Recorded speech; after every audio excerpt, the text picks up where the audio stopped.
Television Femunyo. Mikono gyaffe abalungi abatuliza tubaniriza mwebale kubeera ku Salt Media.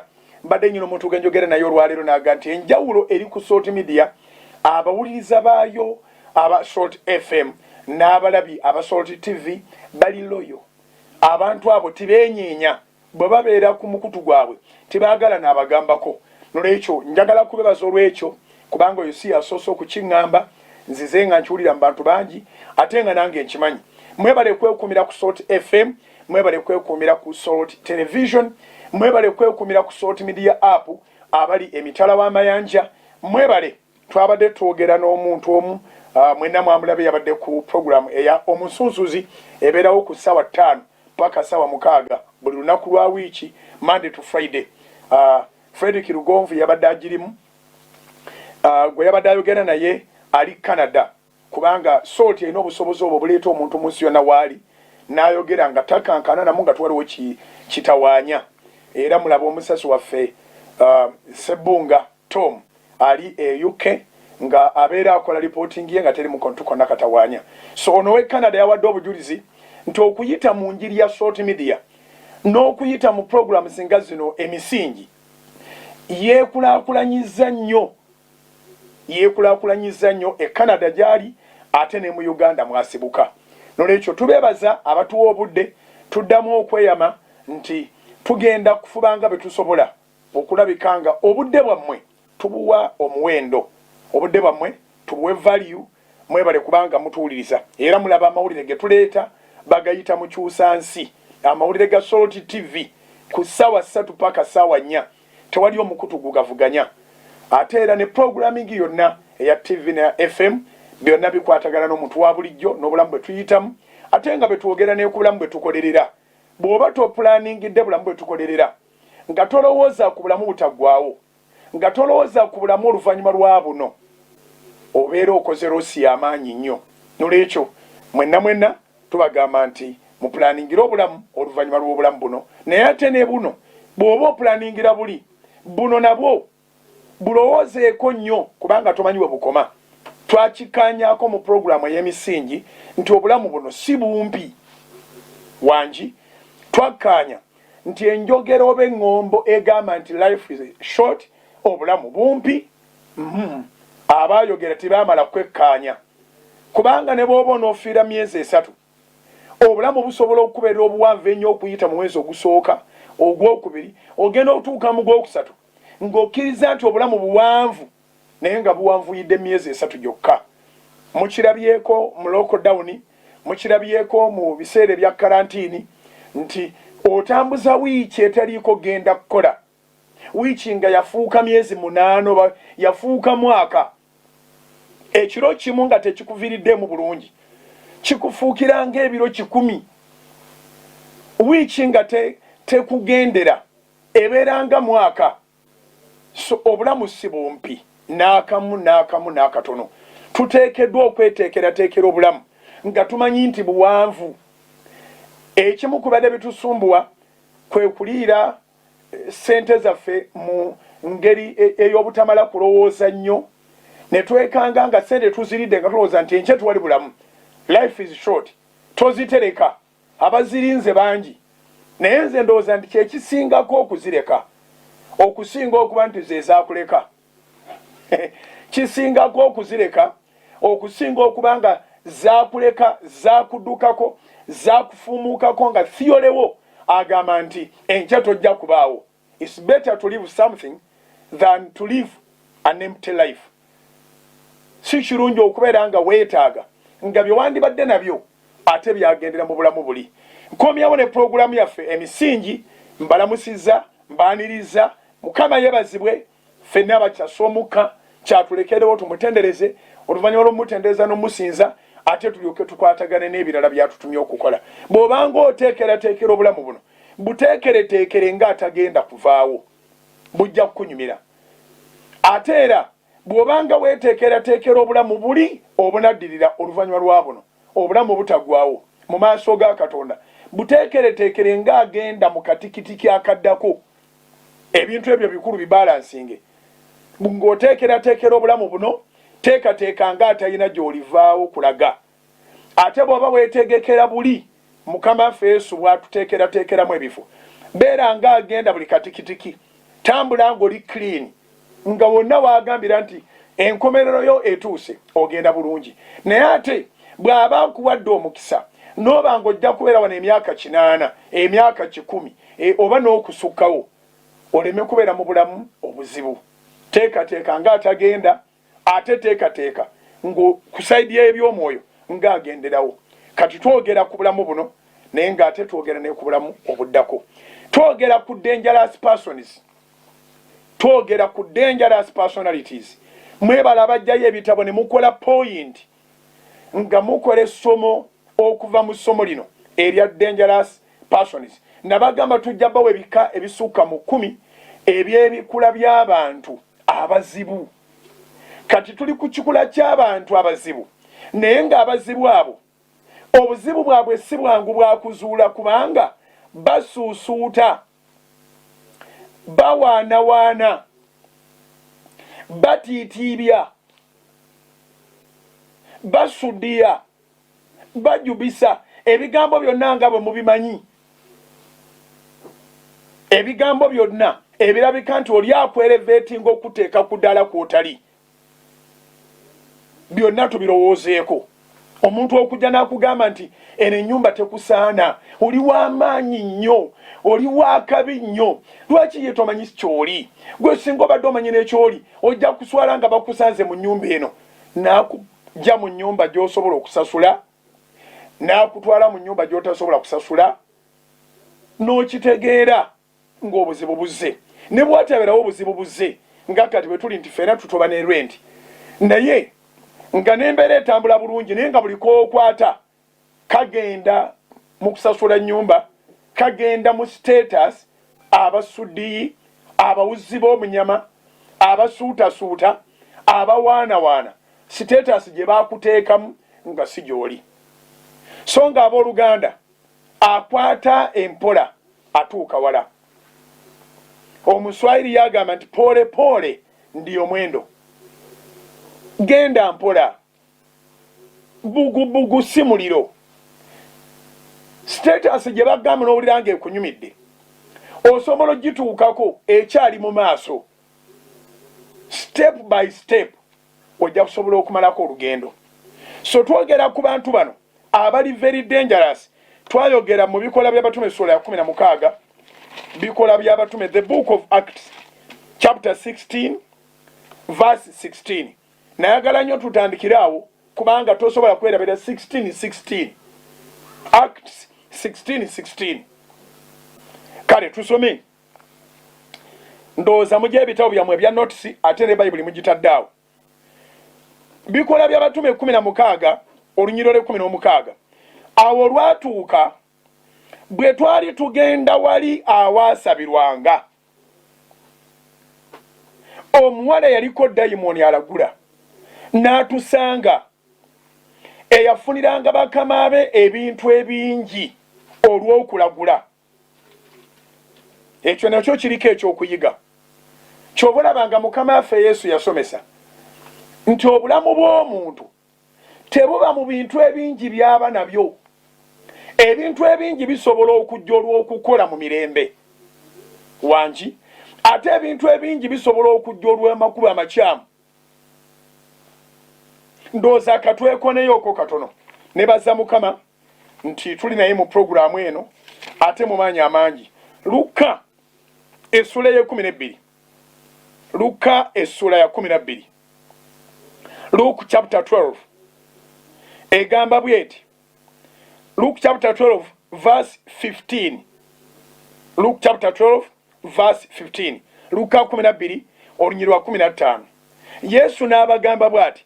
Yesu n'abagamba nti mutunule, mwekuumenga okwegomba kwonna, kubanga obulamu bw'omuntu si by'ebintu ebingi by'aba nabyo wangi. Luka 12 olunyiriro 15. N'abagamba nti mutunule, mwekuumenga okwegomba kwonna, kubanga ebintu, ulira, kubanga obulamu bw'omuntu si bye bintu ebingi byaba nabyo. Eyo Bayibuli ey'Oluganda esigale nga ku screen bagibalaga. Bayibuli y'Oluganda yebe esigala ku screen. Kati kambasomereko mu y'Oluzungu. Luke chapter 12 verse 15. Egamba bweti. Luka 12 olunyiri lwa 15. Luke 12:15. Egamba bweti. And he said to them, take heed and beware of covetousness, for one's life does not consist in the abundance of the things he possesses. I repeat, nga bw'osoma ey'Oluganda eri ku Soroti TV, kati nsoma ey'Oluzungu ali ku Soroti FM n'ali ku Soroti TV nga owulira n'ali ku Soroti Media app emitala w'amayanja. Luke chapter 12 verse 15. And he said to them, take heed and beware of covetousness, for one's life does not consist in the abundance of the things he possesses. Ebintu byetaagisa, naye obulamu bw'omuntu tebuba mu bintu ebingi omuntu byaba akuŋŋaanyiza. Obulamu buli luddawa? Obulamu buli mu buntu bulamu. Ebintu ebyo bifunye mu makubo ki?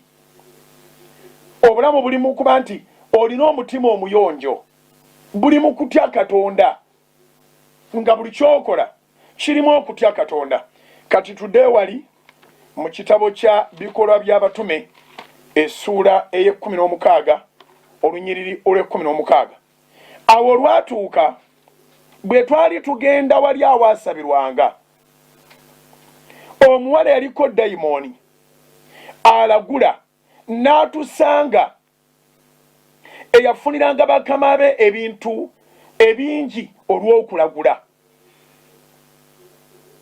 Oyo bwe yagoberera Pawulo naffe n'ayogerera waggulu ng'agamba nti abantu bano baddu ba Katonda ali waggulu ennyo. Wulira bw'awaana. Abantu bano baddu ba Katonda ali waggulu ennyo, ababuulira ekkubo ery'obulokozi. Owulidde? Olwaleero njagala kwogera mu programu ey'emisingi olunaku lwaleero ku topic eno ya dangerous persons. Njagala kwogera in particular ku statement eno ey'okubanga oli recommended omuntu okubanga akusemba, omuntu nga akusemba. The power of recommendation. Osobola kiwandiika.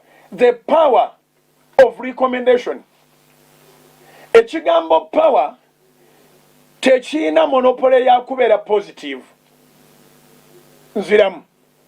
Ekigambo power tekiina monopole ya kubeera positive.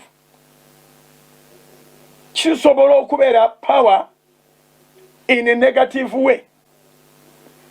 Kisobola okubeera power in a positive way. Either way, positive or negative, it can be powerful. So njogera ku maanyi ag'okusembebwa, amaanyi agali mu kusemba omuntu mu bulungi oba mu bubi. Kati ekituleetera obuzibu, tetutera kusaayo nnyo mwoyo bwe tuba tusuusuutibwa, bwe tuba tuwaanibwa, bwe tubaako ne byetugambiddwa. Tetutera kubissaako nnyo maanyi kubirowoozaako okugenda wala. Abantu abatatera kubigayalirira bintu okusingira ddala bemmanyi bannabyabufuzi. Bannabyabufuzi, gavumenti tebanda estimatinga kintu kyonna. Kekibere kikolwa, kebere statement. Naye mu bantu ba bulijjo amaanyi gano agaaseesinga ebintu tetutera kugakozesa. Ebigambo simanyi obiyenjogera bizitowa. amaanyi agasengejja agasunsula tetutera kugakozesa. Amaanyi agagenda ebuziba ku statement tetutera kugakozesa. Gavumenti ate yo si bw'ekola. Gavumenti z'ensi zonna si bwe zikola. Statement bazanalizinga. Basobola okumanya nti ono abadde omulabe bw'abanga awaana then tugenda mu kinnya. Government underestimating a power of recommendation. Government etwala buli kigambo mu buzito bwakyo n'ekisengejja ne laba gye kigwera. Mu bufunze tewaliyo gavumenti nga teyina system mwetambuliza bintu. Ebintu ebisinga obungi ebitambula mu nsi muno nga biri successful bitambula systematically. Nejjukira nti gavumenti oba ekitongole oba factory oba ekintu kyonna ekirala tebisobola kutambula watali muntu. Buli kintu kyonna kyolaba ekiri successful nyinza ogamba nti saagala kwogera mulimi nti emabega waakyo mu maaso wabaawo omuntu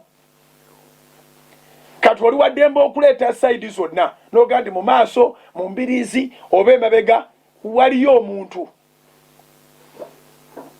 Era omuntu oyo tabeera mwangu wa ku sidelininga omuteeka ebbali obibiite ekikoleddwa naye omuntu omuteeka ebbali. Nsobola bawa ekyokulabirako nga kyangu naddala bannayuganda. Tewaliwo NRM awatali His Excellency Yoweri Kaguta Museveni.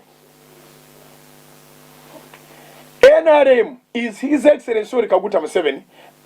Yoweri Kaguta Museveni, the president, is NRM. An institution cannot be strong without a person. Ekintu kyonna kisooka kubeera idea. Idea ebeera mu muntu. Kati waliwo aga nti ng'obikalubiza nnyo tunaabisisinkanawa.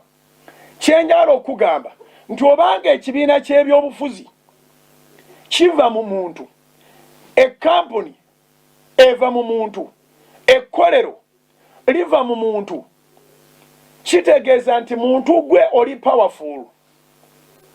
Ebintu biri ebikozesebwa mu bitongole, ebikozesebwa mu makolero, ebikozesebwa mu gavumenti, systems naawe ozeetaaga. Success ya institutions eva mu system zaayo. Institutions zikola ebintu byonna bye zikola systematically. Gw'osobola okulemwa okutegeera institution gyeraga kubanga system yaayo togimanyi. Naye system eba n'enkola. System eba n'enkola. Enkola ye system. Eba n'enkola y'obutanyooma bintu. Era bo baba n'entuula. Sort media erina entuula zeetuula nga tutudde ku kiri kye twagamba nga tutandika emisingi ekiyitibwa SWOT analysis. SWOT analysis twagamba S stands for the strength, W stands for the weakness, O stands for the opportunities, T stands for the threat. Organization ngeno erina okutuula n'ekola analysis eyo. Okay? In other words, osobola okuyitibwa omusuutibwa nga y'engeri y'okukusuula.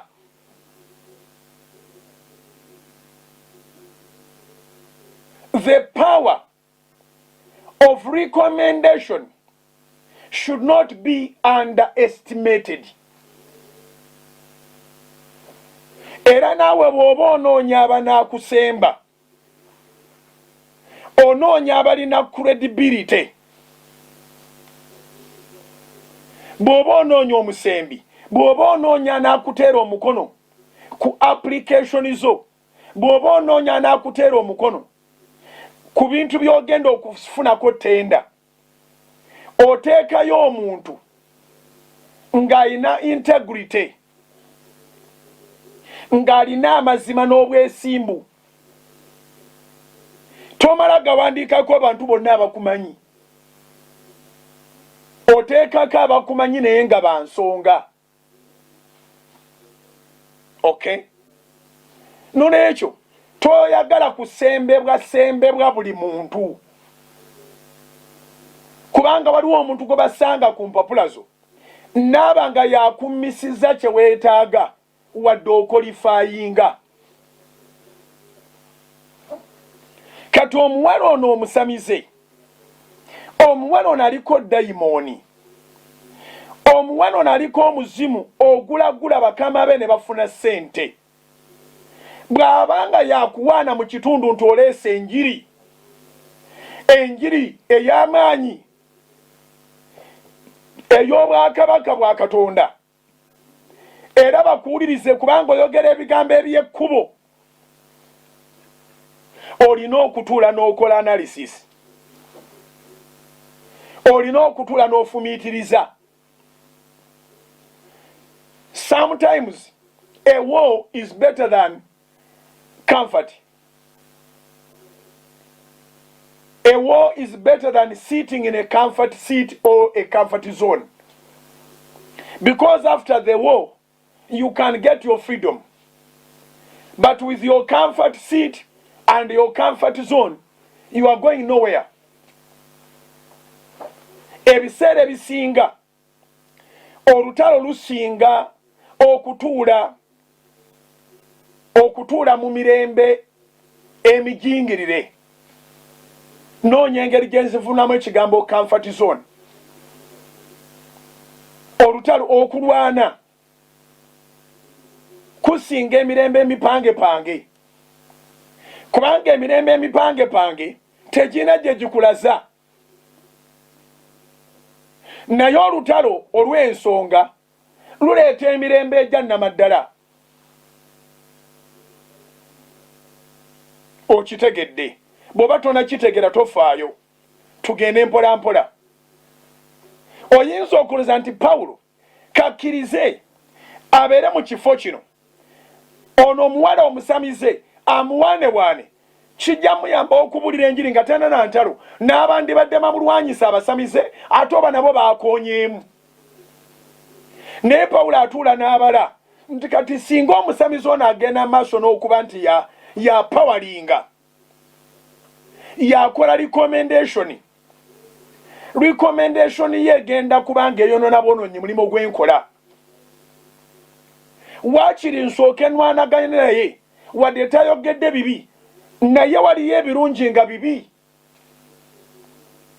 Waliyo ebirungi mu bulungi bwabyo bibi n'okusinga ebibi. Waakiri oli yandyogedde ebibi okusinga okuba nti omuntu omubi oba omuntu atayimiridde bulungi, omuntu atalina integrity, omuntu ateesigika ate yakuwaana, omuntu ateesigika ate yakusemba, omuntu ateesigika ate ye muwagizi wo. Kyakufiiriza kinene okusinga kyakugattako. Wadde bw'omulwanyisa kirabika bulala, naye amulwanyisizza, oluvannyuma lw'okumuwangula n'ofuna emirembe gyo, asinga atudde mu comfort zone, omubi n'asigala ng'alinga akuwagira naye ng'akufiiriza n'obuwagizi obutono bw'obadde olina. Okitegedde? Y'ensonga lwaki omuntu bw'agwa mu mitawaana abantu bamwesamba. Nkiddamu, yensonga lwaki bwogwa mu mitawaana kankireetewo obutereevu. Abantu bakwesamba lwa nsonga emu yokka, kubanga mitawaana gw'osobola ogibeeramu wekka, temusobola gibeeramu n'abantu bangi. Emitawaana gyo bw'omala ogimalako bakomawo, abantu bonna bakomawo singa oba omazeeko emitawaana. Okitegedde? Kati ate era kiba kitiisa n'okutiisa. Gwe alowooza ng'okyayimiridde, alowooza ng'okyalina erinnya, bw'olabika nti ogenda ate kwoyo alabika nti takyayimiridde n'erinnya ligenda. Kankireete eno. Gwe alowooza ng'oyimiridde, ng'olina ky'oyagala, oli gwe banoonya, ali ku wanted, bw'atandika okusinziira gye bamunoonyeza, n'aweereza obusembi bwe, n'aweereza okukusemba, n'aweereza recommendation ye gy'oli, bw'ogikkiriza oba oliko ekikyamu. Wano mu Uganda tulina ebyokulabirako bingi ebiyinza okutuyamba okusobola okuyiga topic eno. Kambaweyo ekyokulabirako kyemanyi tekijja bakola bubi, nennyini kyo tekijja mukola bubi. Oweekitiibwa Amaama Mbabazi. Oweekitiibwa Amaama Mbabazi yali mukwano gw'aba administrators bangi, yali mukwano gw'abakungu bangi abali mu gavumenti n'abali ebweru waayo. Naye olunaku lwe yalabikanga agenda okuvuganya gavumenti ye gye yajja nayo, ne be yali awadde omulimu nga yasayininzeeko baamwegaana. Kubanga mu maaso ga gavumenti kirabika kitya nga awakana ne gavumenti, yaga nti oyo mumuwa omulimu akole, oyo mukozi mulungi. Baamwegaana nga naye tabeesibyeko, talina we yawulikikira. Oweekitiibwa Amaama Mbabazi talina we yawulikikira ng'alina gwagamba nti ndi neeguni balyoke bamwegaane, wabula abantu baafubutukangayo bokka na bokka okugamba nti tebamumanyiiko naaka, tebalina nkolagana naye naaka, era nga bagambira ddala tonsibaako matugamba bazikundiisa NRM. Kyokka ekyo kyali bwe kityo, ate twagenda okulaba ng'afumbiza muwala we yafumbirwa e South Africa, nga baavuganya naye nnyini abavuganya bonna nga bali wamu bagaba muwala waabwe.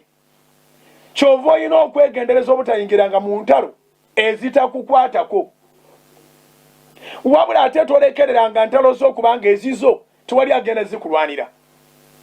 Nkiddamu mu pulogulaamu y'emisingi oyige bulungi, weegenderezenga nnyo obutayingira mu ntalo ezitakukwatako. Yogera ebigambo bitono nnyo, toyogera bigambo bigenda kukukyukira. Naye teweerabiranga okulwana olutalo lwo, kubanga olutalo lwo tiwaliwo omulala yeetegese kulukulwanira. Kati Pawulo yagattagatta ebigambo by'omuwala ono, atambula ng'amusuusuuta, asuddiya omubuulizi w'enjiri, agezaako okwogera eri ekibiina, eri ekyalo, eri ekibuga, eri community, bateeke obwesige bwabwe mbabuulizi b'enjiri, naye nga awaana aliko ekizibu. Pawulo n'aga nti no, ekyo weetaaga okuba nakyo mu kamwako. N'oga nti no, omuntu gwe mwenkana okukola, gwe musindana naye mu bizinesi, ogende China agende China, talina biseera bikuwaana, omuntu ono akuwaana, mwenkana. Bw'obanga omusinga, ebyo by'oyagala okuwulira oyagala bya kuwaana, okolerera ku kuwaana. Dangerous persons bajja na kuwaana, bajja n'akalimi akasendasenda, bajja n'akalimi akaboobeze akabikkiddwako. Oyina okubeegendereza. Ekitundu ky'emisingi ekisoose olwaleero kiwulikika nga kizito nnyo, naye ate mmanyi nga kiyingira mu bwongo bwammwe. Njagala kwemphasizinga ku power of recommendation. Who recommends you? Njagala kuteeka essira n'amaanyi ku maanyi g'okusembebwa. Ani akusemba? Tosaagisanga amaanyi ago oba mabi oba malungi weetaaga okugakuba mu ttooki. Osobola okuba ng'ogenda kuwangula akaluluko nga munnabyabufuzi n'oleetayo omuntu ogwo oba ne yeereeta yekka ku kadaala ako akalulu konna ne kayiika. Nkiddamu, osobola okuba ng'ogenda kuwangula akaluluko ne baboogera boogezi linnya lya muntu oyo nti ali naawe n'ofuna emitawaana emizibu ennyo, akalulu ne kayiika ng'entungo. Okitegede kye ŋŋamba. N'olwekyo never underestimate the power of recommendation. Waliwo akwogerera ng'ayogera bulungi naye ng'agenda kusuula. Teweetaaga every recommender, naye ate weetaaga recommender. Nkiddamu, teweetaaga buli musembi naye weetaaga omuntu akusemba. Abooluganda, wonna woogenda ogenda newankubadde nga tustudyinga dangerous personalities, naye wonna woogenda ogenda kubaako omuntu agenda okutuusaayo, ogenda kubaako abantu abagenda okukwata ku mukono. Naye beera mwegendereza. Nga bwe nagambye nti ekitongole ekikulaakulana, ekibiina ky'ebyobufuzi ekikulaakulana, kampuni ekulaakulana, factory ekulaakulana, emabega waayo oba mu maaso waliwo omuntu yabaga system. Njagala okole system mu bulamu bwo. Mu kaseera kano ogenda okuva mu kaseera kano ng'otaddewo system, ng'olina do's and don'ts, ng'olina by'oyagala okuwulira ne by'otayagalira ddala. Nze nasalawo saagala kuwuliriza lugambo, era luli nabagamba mulankyawa omukyala omu yankubira essimu naye yanjula yekka nga bali mukyala w'omwami gwe mmanyi. Bamala okweyanjula nga bali mukyala w'omwami gwe mmanyi, n'atandika okuyuwa obutwa ku linnya ly'omwami we. Namuwulirizaamu eddakiika emu, yasanga ndi muntu mulamu nnyo. Ne mugamba sooka osirikeko, ne mugamba sikulabangako, sikakasanga yegwe mukyala w'omwami ogw'oŋŋambako. Siina bukakafu nti ebigambo by'oyogera biri authentic, naye okusinziira ku buvunaanyizibwa bwe nnina, obuweereza bwe nnina, emirimu gye nteekwa okukola, sirinaayo wadde sekendi emu gye nsobola kwongera kuwuliriza n'akamu n'akatono. Mwami wo sinze muliisa, sinze mbaliisa, sinze mbasuza, siina kye nalimba wadde. Era omwami wo yawuliriza bigambo byange bye byamuleeta tumanyagane. Kyovudde onkubira ng'omanyi nti ammanyi, naye sinze nakuwa essimu yange ate kirowooza nti yagikuwadde omwonoone.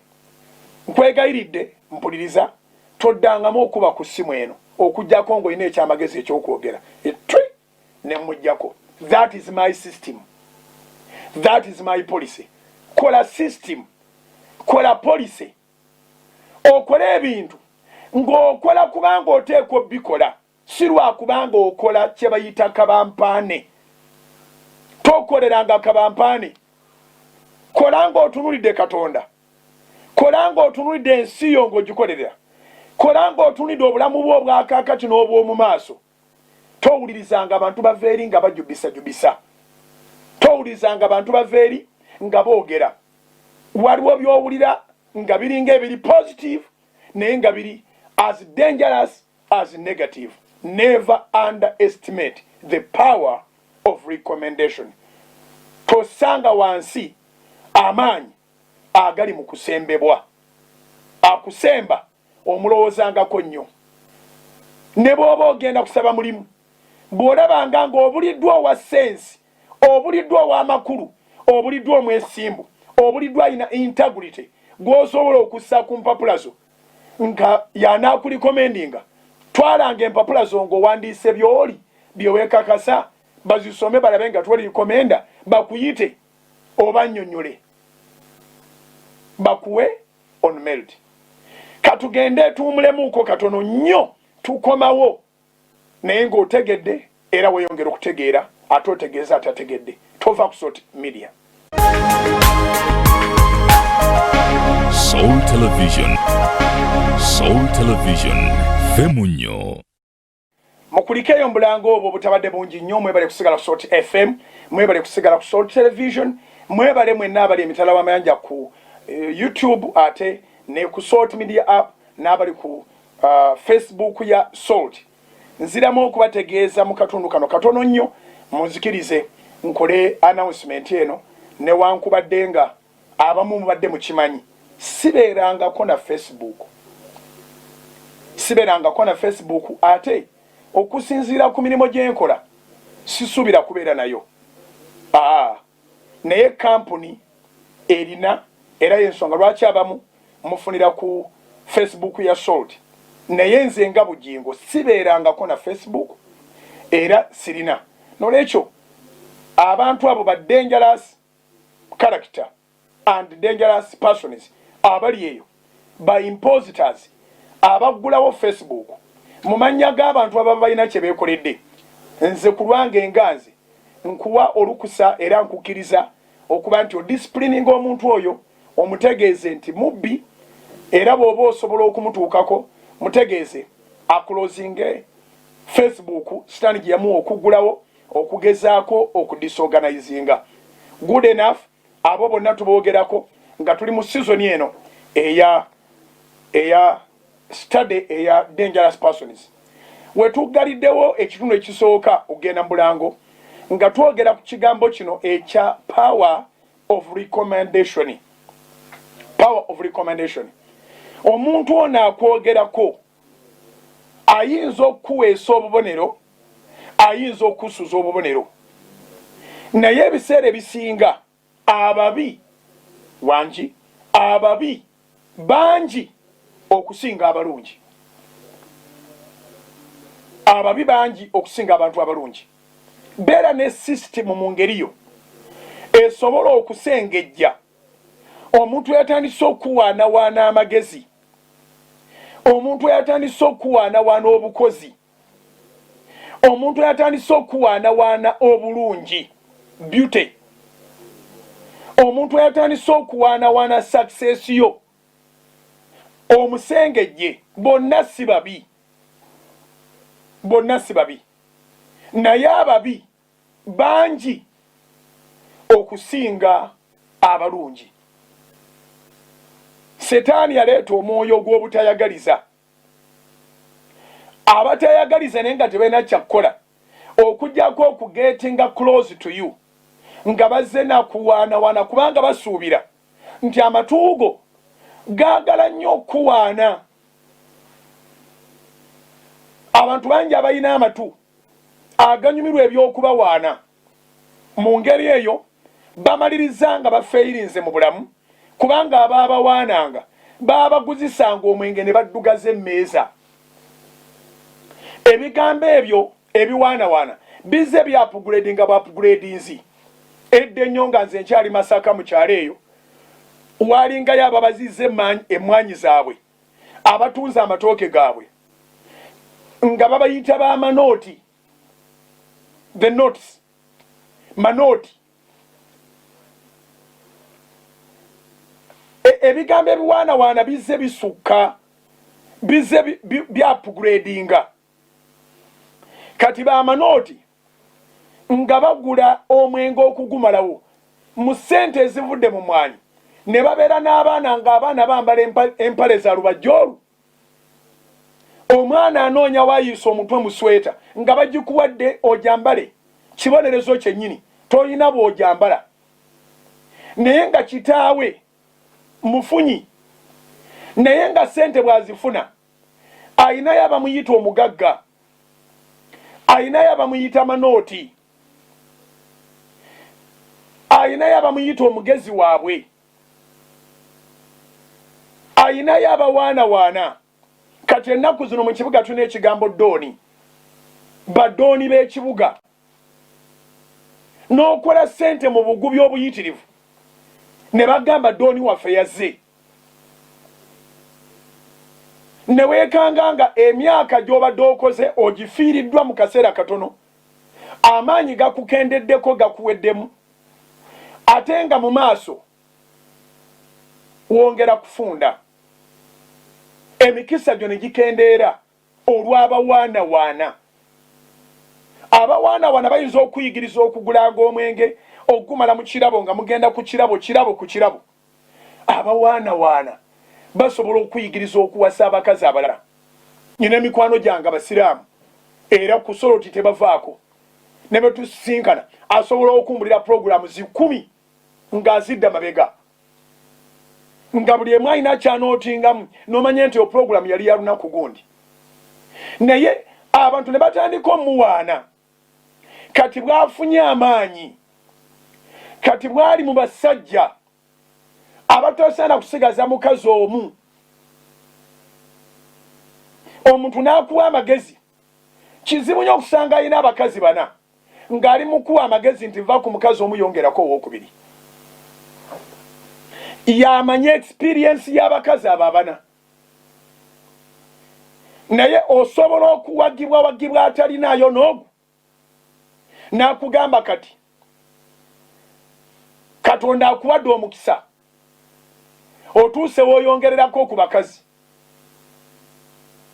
N'akizimba mpola mpola n'akuwa n'engeri gy'ofunye ssente, okoze ssente, oli wa kitiibwa, tosobola kubeera w'amaka gamu. N'akuyingizaamu amaka ag'okubiri, n'akuyingizaamu amaka ag'okusatu, nga ye n'agasooka tagalina, oba ng'alina gasooka. Naye ng'akimanyi nti ekinaakusuula okke omuyiteko ne waali ng'alina amaka gamu, kwe kwongera amaka amalala, abeere ng'akwongedde pressure, akwongedde emitawaana, otagaletagale, era ng'akimanyi nti gye kiggweera ojja kunyumirwa, oluvannyuma lw'okunyumirwa ojja kukka. Okitegedde. Mbalina mikwano gyange, sisobola kwogera wa gye babeera, sisobola kwogera mannya gaabwe. Naye ng'akugamba wadde sheeka n'agamba saalina idea yakuwasa mukazi wa 2. Naye yampa amagezi gano yanzita. The power of recommendation. Amaanyi g'okusembebwa. Akusemba okukola ekintu gundi. Akubuulira obulungi obukijjudde. It is very bad to lose your mind, to lose your independence. Kiwandiike. It is very bad to lose your mind, to lose your independence. Kyakabenje nnyo okufiirwa ebirowoozo ebibyo, okufiirwa obwetwaze bwo.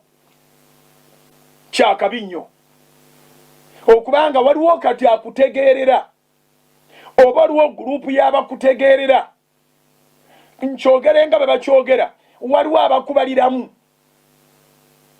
waliwo abakubalira, waliwo abakuliira mu ddiiru, bakuliiramu. Bali so diversionary, bali so destructive. Begendereze. Bayibuli etugamba mu kitabo kya Zabuli 11 olunyiri lwa 3 nti obanga emisingi girizikirizibwa, kikyo omutuukirivu kyalina okukola oba kyayinza okukola. Psalms 11 verse 3. If the foundations are destroyed, what can the righteous do? Abantu bano bonna bajja kujja ng'oliko wootuuse ku magezi go, Mukama akuyambye, gw'obadde mu nkata, gw'obadde ne steering ey'obulamu, n'ofunayo abalala ababaka steering, n'abamu basobola okugamba naye abo baakulogesa ki? Naye nga si balogo abalina eddogo nti balina amayembe oba balina amajiini oba balina ebintu ebirala.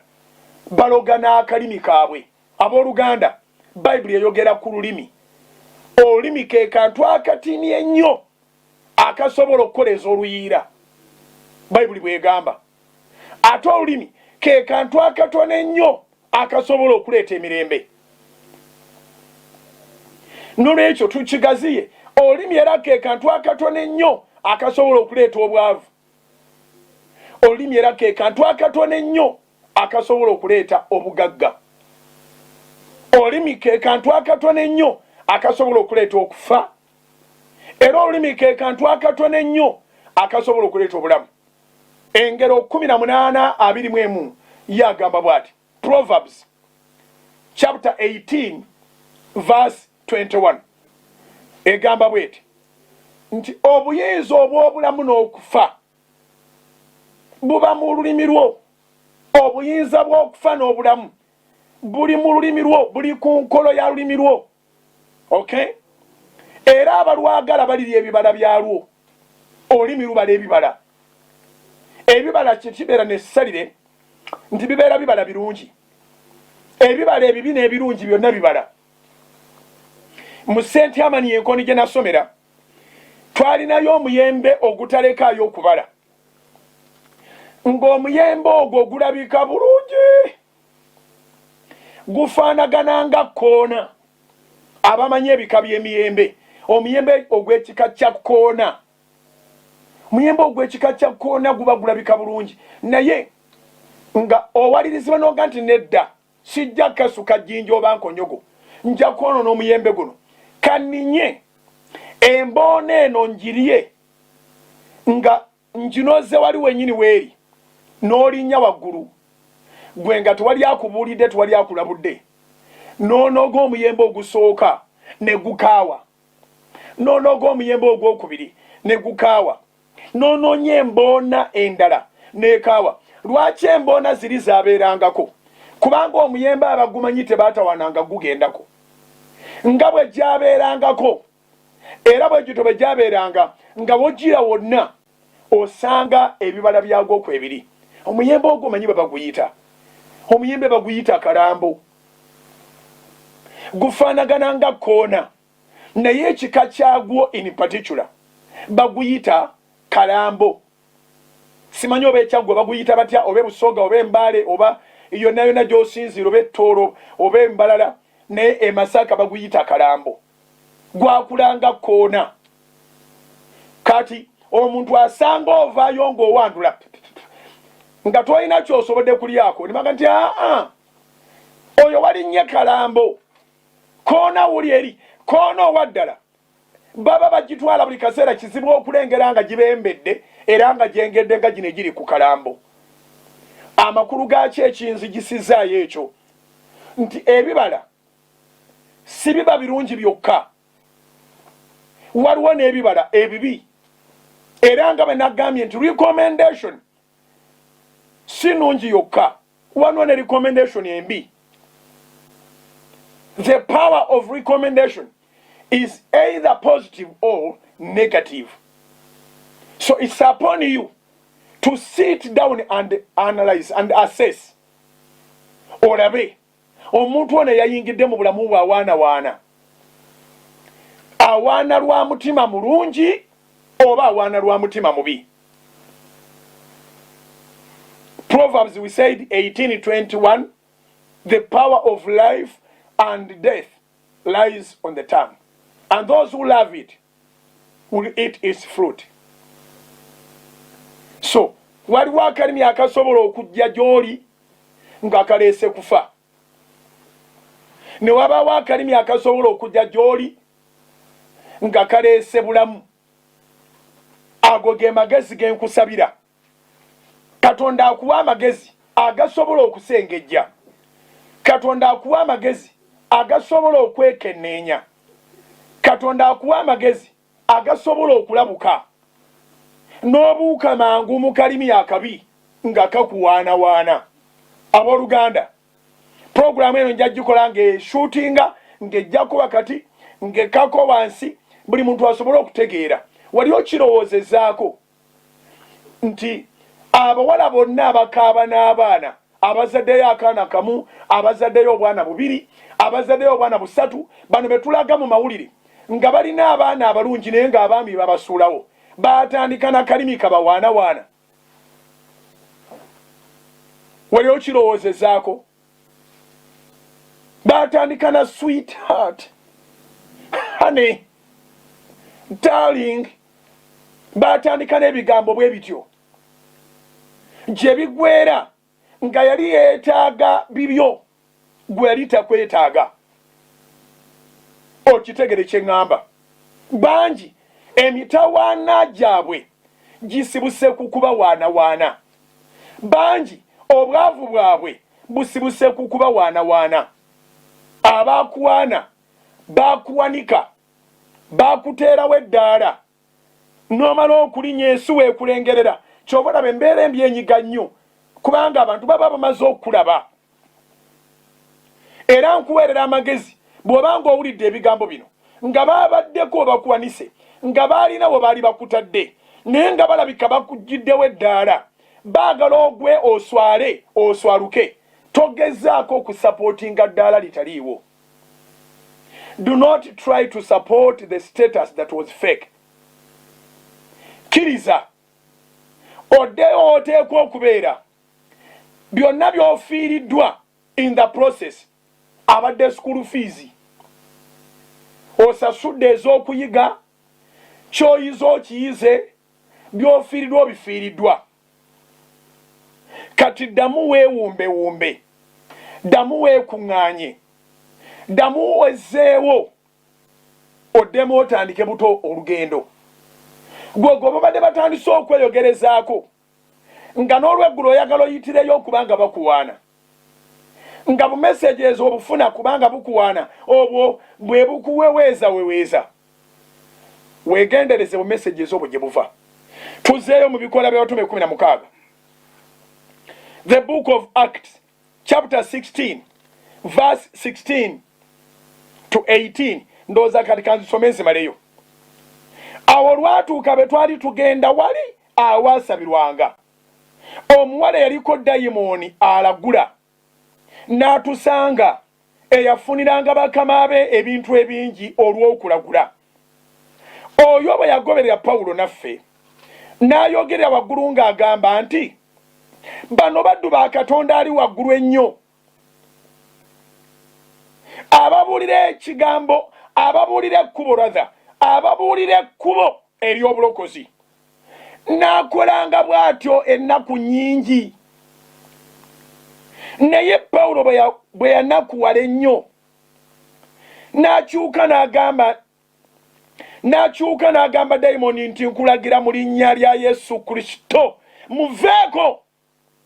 N'amuvaako mu kiseera ekyo. Ennyiriri ezeeyongerayo wansi okuva ku 19, Bikola by'Abatume 16 okuva ku 19, ogenda kuziraba nga baafunirawo emitawaana emiyitirivu. Naye waakiri okufuna emitawaana okusinga okufuna emirembe egikutwala mu mitawaana. Waakiri obeera n'emitawaana egikutwala mu mirembe. Kye nagambye nti okusinga okubeera mu comfort zone eneekumaliriza ng'ekuwunzise mu mitawaana, waakiri okubeera n'olutalo, kubanga olutalo luleeta emirembe. Pawulo yasalawo waakiri abeere n'olutalo, kubanga omuwala ono yali amumanyi ng'abafuga ekibuga bamulyamu ensimbi nnyingi. Naye tuyakkiriza omuwala ono okubanga amulikomendinga, kubanga recommendation y'omuwala ono aliko emizimu. Wadde alinga aga nti bano babuulira obulokozi bwennyini abaagala gye baba bagenda. Bw'owulira ng'oyagala kulokoka eyo gy'oba ogenda. Pawulo yakizuula nti ekkanisa gye bagenda okuteeka mu kitundu tegenda kwawukana na ssabo, kubanga omusingi gwayo gulimu omusamize awaanawaana. Soul Television, Femunyo, The Lord's Prayer.